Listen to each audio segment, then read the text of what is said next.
Hello, I hope you're having a beautiful day wherever you are in the world. I'm in Copenhagen and the sun is beginning to shine. Spring is beginning to show its beauty. So I'm sending you all the beautiful sunny thoughts today. I would love to share about how I started running. So as you remember, I told you that I'm a certified yoga teacher. I'm an Essex Front Runner ambassador and I'm a qualified professional dancer, in Afro contemporary dance and Afrofusion. But how did I get into running? Before I became a long distance runner, I used to be part of the sprinting team in my primary school and later in my high school years. So I think I was attracted to the athletic team because it was all about, team spirit. It was about competition. It was about speed. And I think those are the things that really, drew my attention to athletics. So I just remember that I loved being part of the relay team.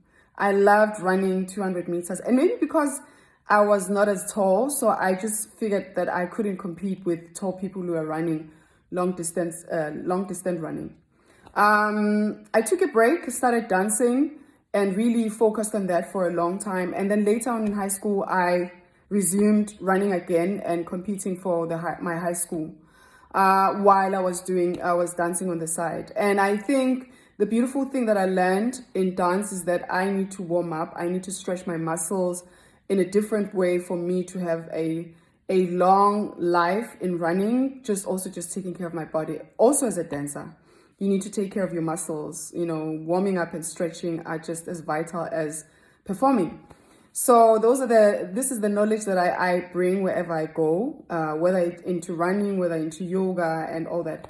But the most important thing is from running, sprinting 100 meters, 200 meters to transitioning to being a long distance runner. I mean, in the beginning, when I decided, this was 10 years ago, I could barely run 3 kilometers and I was just happy.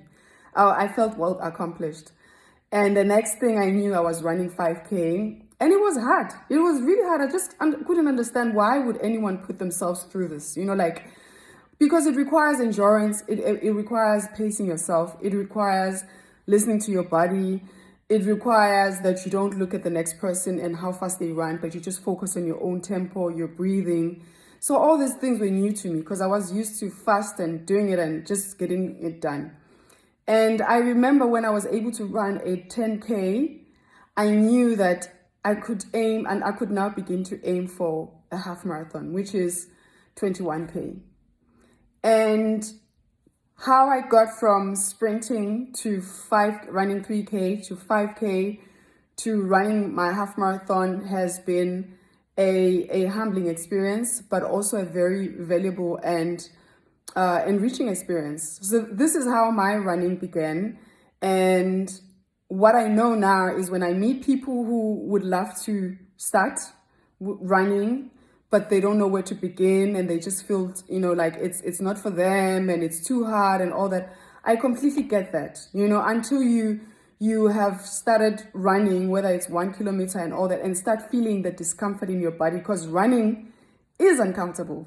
Honestly, it is it's not supposed to be painful, but it's not comfortable. It's not like you run a 10K and it's with ease and everything, especially if you have injuries or you have problems with your body.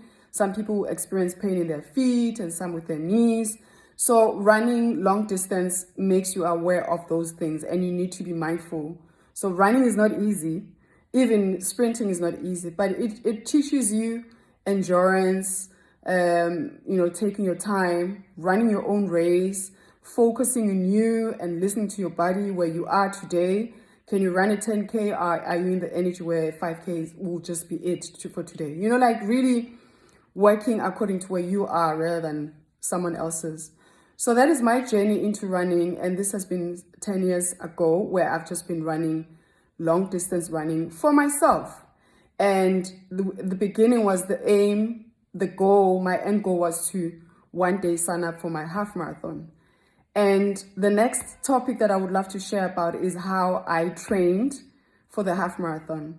So if you have any questions about you are new at running, you've never run before, whether it's sprinting or long distance running, but this is something that you'd like to do, because hey, running is accessible, right? Running is free. You can go out and run.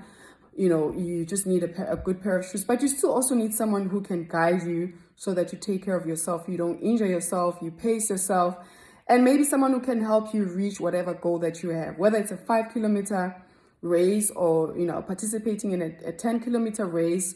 That is an achievement for you personally. For someone else it could be running a full marathon, but we can't compare ourselves to each other. So if where you are now, your goal is just to be able to get out and run, that is a good goal, and it can be done. That's all I'm here to say. Everyone has a story, and we all begin somewhere, and this is the beginning of my story of how I started running, long distance running, to now being part of the Essex Run Runner ambassador, and to having run, having created a running group for brown and black people in Copenhagen, and having run almost my fifth half marathon, and going to run my sixth very soon. So it can be done. If you have any questions and comments, and maybe hopes of starting with your running journey and have a goal, or even if you don't have a goal, comment, ask me any questions. I will be happy to engage. It can also be related to injuries or anything like that. I mean, we have to start somewhere, right? So I look forward to hearing from you, but this is my story and how I started running, long distance running.